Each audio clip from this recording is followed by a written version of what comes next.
Alright guys, so this is part 2 to my rating thing. I don't know if it's part 2. It might be part 2 or I might just join the two videos together. I was just fanboying some of my anime and the save limit for me recording actually got exceeded. Like there's a save limit, whether there's a 30-minute save limit or some shit. I was fanboying Nobles and Nanatsu Taizai so much that I exceeded my save limit. But anyways, I was on Black Lagoon, right? Yeah, like I said, only two jugglers that I watch shit. It's Chow and the fucking the ex-war veteran, and they are so OP. I remember when the two murderous children defeated, well, they just went in a fucking bar and just started shooting people with a machine gun. And they're like psycho children. They're like children that got like, you know, kidnapped and raped and all that sort of stuff. So all they know is like murder and pain, right? I remember like when the boy, because they're twins, a boy and a girl, and like the boy was going to kill the war veteran. He came with the hatchet and she's just smoking. She's just taking a smoke by a fountain. And you know, they didn't even kill him in a brief manner. They killed him slow because he shot one of their colleagues. It was just, oh, they're just sick. Like you don't even give a fuck that it's a little child. Like they shot his hand with the sniper, and the sniper is such a high fucking caliber that his hand just turned to mush when he shot his hand. Like this like from here. I don't know how I can angle my fucking phone. Like from here, like right above his fucking elbow, go up, just fucking exploded basically when they shot his fucking hand. And then they didn't even shoot him for him to die instantly. He was like wheezing in a pool of his own blood before he died. So that kind of shit, like they delivered very well when it comes to like, you know, people who don't give a fuck about another person's life and would like kill you no problem. Even like Revi, Two Hands, I remember when they went on a boat and it was like she and everybody else on the boat, and she's really quick with the pistols, right? The only person she said that is better than her with the pistols is Chow, the juggler that I was talking about. Like she went on the boat and she was just like, she's walking, and before they could even like pull the trigger, it's whoever pull the trigger dies, right? It's like, you know, some cowboy shit. Like someone comes in with a fucking gun and she's like, don't. It was fucking awesome. It was fucking awesome. Black Lagoon is fucking lit. For me personally, in terms of what it's trying to deliver. So 8 out of 10 for Black Lagoon, right? 7 out of 10 for Black Butler. Now, Black Butler is it's a kind of weird anime. Now, if you don't know where Black Butler is coming from, you won't actually think. Like, I'm the kind of person I would like to first sit down and know where this anime is coming from, right? Now, like I said, Black Butler is weird. It's a weird anime in terms of like how everything is delivered. There's a lot of psychos, not just like murderers. Like how Black Lagoon has murderers, it's like psychos in Black Butler. Because I remember this one woman called Madame Red used to kidnap prostitutes and then take out their wombs while they're still alive, and then murder them because she couldn't have children, and she said that prostitutes are using their gift of life to do this nastiness, which is prostitution, right? And all this sort of stuff. And there were like some sick, really weird fucking moments. There was like this Queen of England moment where the Queen of England had this stupid weird this person, and whether they didn't do like a surgery properly, and he had like rotten body parts on him, and she's touching him and like all the rotten body parts falling out in her hand. Okay, yeah, you have to know where the psychopathicness comes from. You know, it comes from like a fucking weird psychopathic genre. So I would say that it delivers well in terms of that. And CL like being like this lord and he having money, and he's like the dude that the queen always like fucking sends to do like these weird missions, like them going in a circus, and you know, the circus kidnapping children, hypnotizing and kidnapping homeless children, and then just murdering them and using their bones to make prosthetic limbs and all that sort of stuff. There are so many weird fucking stuff in Black Butler that is not fucking funny, honestly. One anime that I forgot to put on this list here is Elfen Lied. If I had to give Elfen Lied a rating, I would have give Elfen Lied 7.5 out of 10. honestly. Elfen Light delivered well in terms of the Diclonus and all that sort of stuff.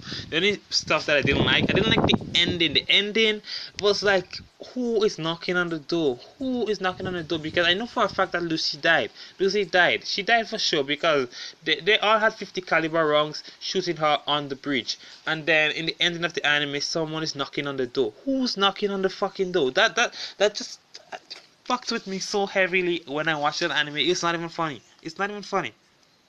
Um, we have High School of the Dead. I give High School of the Dead 7 out of 10.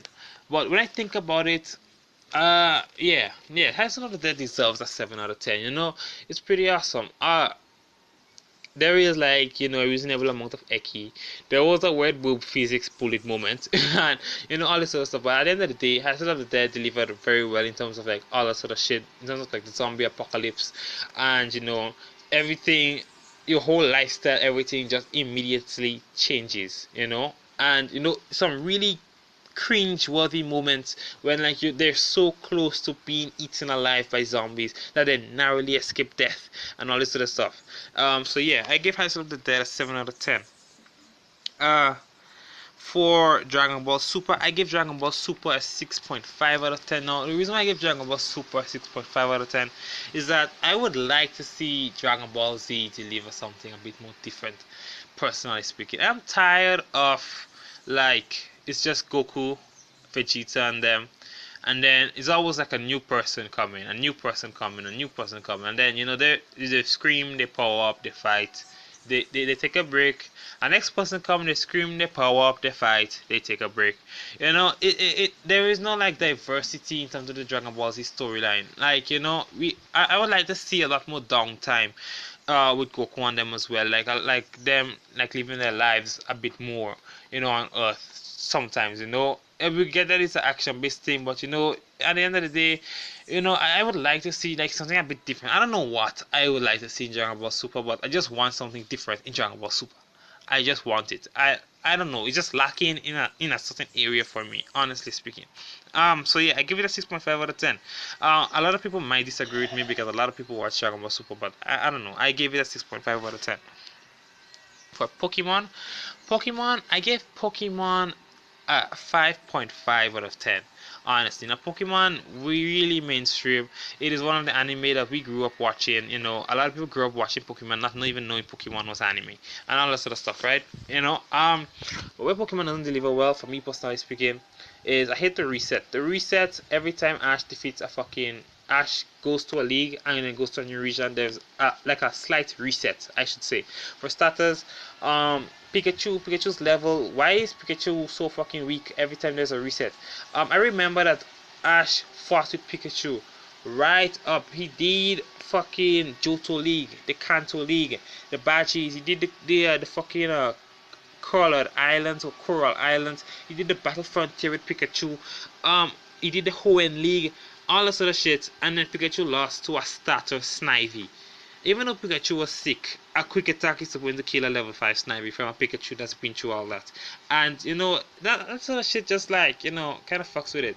You know, and even an instant where like, you know, sometimes Ash, like, he doesn't like move like a trainer that has been through so many leagues. You know, for a trainer that has been through so many leagues, you know, he should grow up.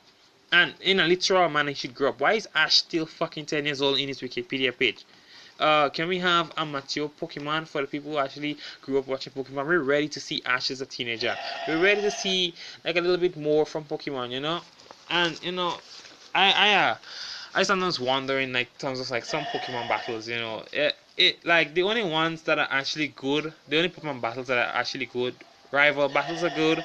The 8 gym leader battle is good, and maybe the semi-final and the finals for the league is good, and that's about it. Honestly, all the other battles for me personally is not really worth watching as a person. I don't think Pokemon delivers well for me personally right now, and I'm a person that grew up doing like invisible Pokemon battles with my friends. I'm the kind of person that grew up with Pokemon being my number one anime whole day every day. I'm the kind of person that grew up when I was a child. I once fucking prayed to God to make Pokemon real and all that sort of shit. So Pokemon just doesn't deliver for me personally speaking. Like, so fuck Pokemon right now, honestly. For Kill la Kill, I gave Kill la Kill 8.5 out of 10.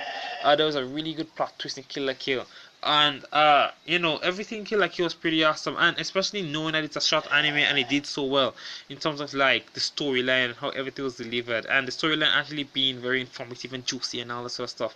I gave Kill la Kill 8.5 out of 10. It was awesome, and it was something a little new. I mean, in terms of like the alien clothes and the this and the that and the whatever. It's a really original idea, I guess. I don't think I've seen any anime deliver anything in terms of like alien clothes with their own personalities and all that sort of shit. I don't think I've ever seen that before, honestly. So Kill la Kill did deliver well in terms of those areas as well. For Death Note, I gave Death Note 9 out of 10. I give Death Note 9 out of 10. The only part I didn't like in Death Note, honestly, Death Note was fucking amazing throughout the entirety of season 1 and season 2. The only part I didn't like in Death Note was the ending, where the guy fucked up Kira's flow. Because Kira had to give up the Death Note because everyone was on him, and there was a time he actually got arrested and was being interrogated, and he accepted the arrest and all that sort of stuff because if he successfully pulled off that plan, at the end of the day, then people would no longer see him as Kira, right? So Yagami ended up giving the Death Note to somebody else, somebody who praised Kira as a god and all that sort of stuff. And it's that guy that fucked it up. Why would you put the Death Note in your gym locker? That doesn't make sense. That like, why would you do that? That doesn't even like, everyone's looking for the Death Note. The whole of Japan, not even just Tokyo, the whole of Japan is looking for the fucking Death Note. You have the Death Note in your gym locker, nigga. I mean, for fuck's sake. And even like coming down to the end, he's the one that at the end of the day sold out Yagami Light as Kira and all that sort of stuff. That shit just fucking annoyed me, honestly. For Akame ga Kill, I give Akame ga Kill 8 out of 10. I might give it 7.5. Now the reason why I did that, personally speaking, is because Akame ga Kill, at the end of the day, they spammed death too much, every episode someone died in Akame ga Kill. If you watch it as the fucking anime and as the manga, in every episode someone died, coming down to the ending. You watch this episode, the stupid girl died, who had the stupid pumpkin rocket blaster thing died, and then the next episode another person died, and next episode another person died. It came to a point where dying lost it 5, and that usually doesn't even happen in anime. But when you spam death too much, I can feel sorrowful after one person dies, and the next person dies, and the next person dies, and the next person dies, and all that sort of stuff. And I didn't understand why Leona, or whatever her name is, the girl that had the stupid lion thing, died. Okay, fine, she got shot a whole bunch of times, right? But she was still able to kill the person, hold a conversation, and it was the night she died. She died at night. No one even bothered to treat her. She didn't even ask for treatment. Why didn't she ask for treatment? I probably believe that she wanted to die. I don't know, but she died in a fucking alleyway, and her death was kind of weird. Akame, the whole time freezing thing, and then Akame moving so fast that you're seeing a shadow that is not there of Akame. Kind of doesn't make sense sometimes, but I mean, even if time is frozen, you should be able to locate where the body is, if she moved. But all sort of stuff as well, because time is frozen, and in terms of like speed, even if there is distortion in your eyesight in terms of speed, right? If time is frozen, that distortion is gone because everything is frozen. There is a complete stop. So I don't know. So that kind of shit was kind of like stupid. And other than that, it was a pretty decent anime, and not just pretty decent, it was pretty awesome. It was a pretty awesome anime. Akame ga Kill.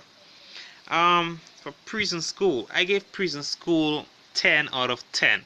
Now Prison School is so fucking funny. Like, there's nothing more funny than Prison School. I've never watched the anime more funny than Prison School. Honestly speaking, like, if I think about it a lot, no, I have never watched an anime more funny than Prison School. Prison School is just like, one perverted shit to the next, one perverted shit to the next, and then just when you think they couldn't get any more goofy, couldn't get any more stupid, then there they are getting more goofy.